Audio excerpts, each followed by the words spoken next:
In this movie, and I don't want to give away any of the big plots of the movie, but the storyline is so well developed and the characters are so well developed, but you have yourself and others that are genuinely seeking the answer of what just happened, which is really difficult to find.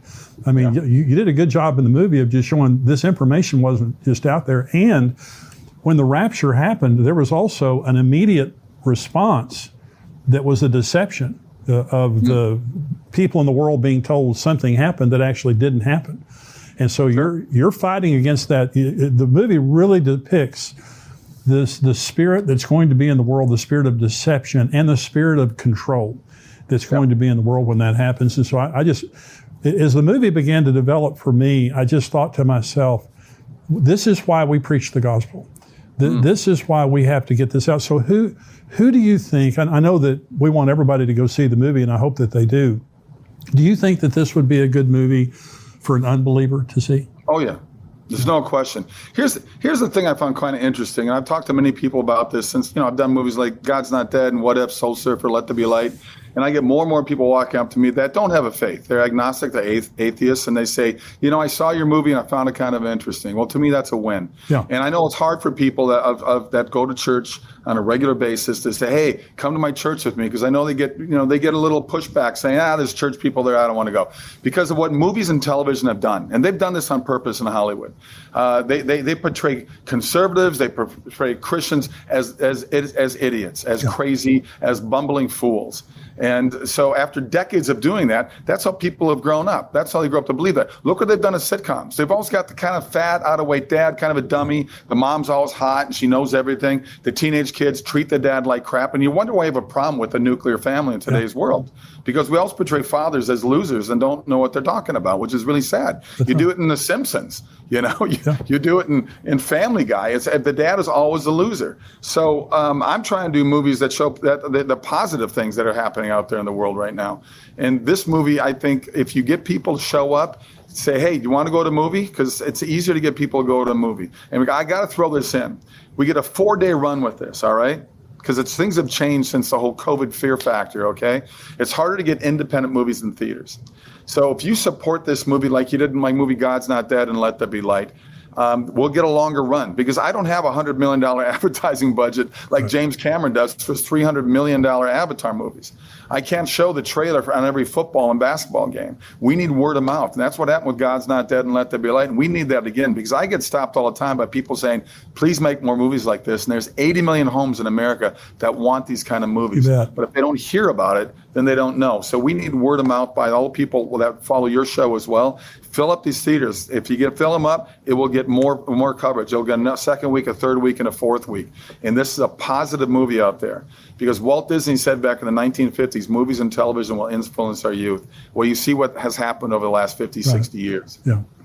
Well, I watched the movie this weekend, and I was telling you before we started talking here on the show, it was very moving to me, in which I don't cry. I mean, I'm just not a crier. My wife's a crier. I'm not a crier.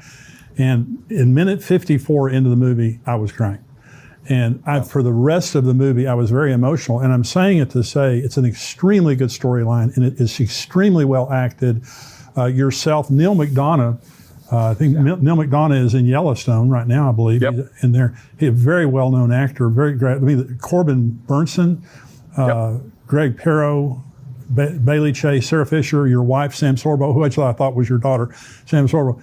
So, I mean, it's extremely well acted. And I mean, these are professional, movie actors and actresses, but it's such a great storyline, and it gets into the Antichrist. You actually see Carpathia, the Antichrist, arriving on the scene in the movie. It's chilling.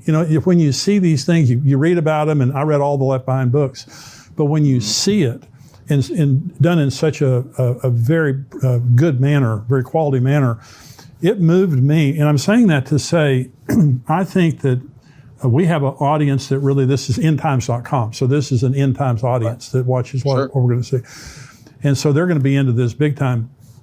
I want people to show this to their family and friends, especially unsaved friends. If you have someone, this is the perfect opportunity. If a person would just sit down and watch this movie, I guarantee it would touch their heart. It touched my heart. And I was thinking when I was watching the movie of the people that I hope see this movie.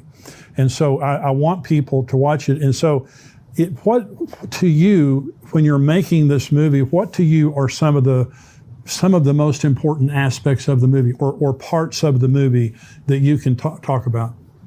There's a couple of parts that really hit home. There's a scene where I go to visit my wife. I mean, her church, all right, that she used to go to. And maybe, I took it upon my character to be a CEO Christian. He wasn't a believer, but he would go there for Christmas. He'd go there for Easter. So he was a CEO Christian, right?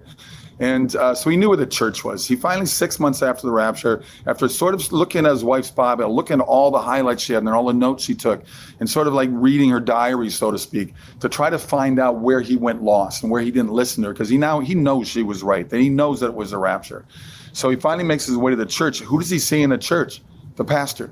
The pastor got left behind. And I'm not shocked by that. People would be shocked by that. But I'm telling you right now, you look at our world today, and that's why we made it more modern day. Look what pastors are doing in churches right now with this woke culture and cancel culture. I do a lot of speaking events. I do a lot of pro-life speaking, Christian education. And there's always somebody of the cloth within the audience. And I know they're there.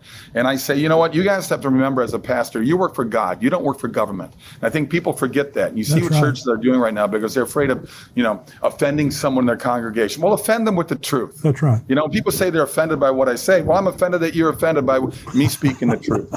I put on my Twitter account, I said, I need more conspiracy theories because mine keep coming true. And people can follow me on Twitter. I do very funny, sarcastic, truthful tweets. K-Sorbs, K-S-O-R-B-S. And I know my last name's Sorbo, but Sorbs, my buddies call me Sorbs. But to me, it's we got a fight on our hands. And I'm not here to wake up the sheep. I'm here to wake up the lions. We need to wake up. And I look at Robert Frost's poem of Road Less Traveled.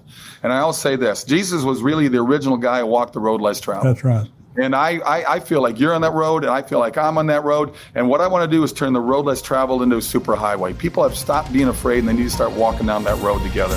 Absolutely. Thanks for watching this clip.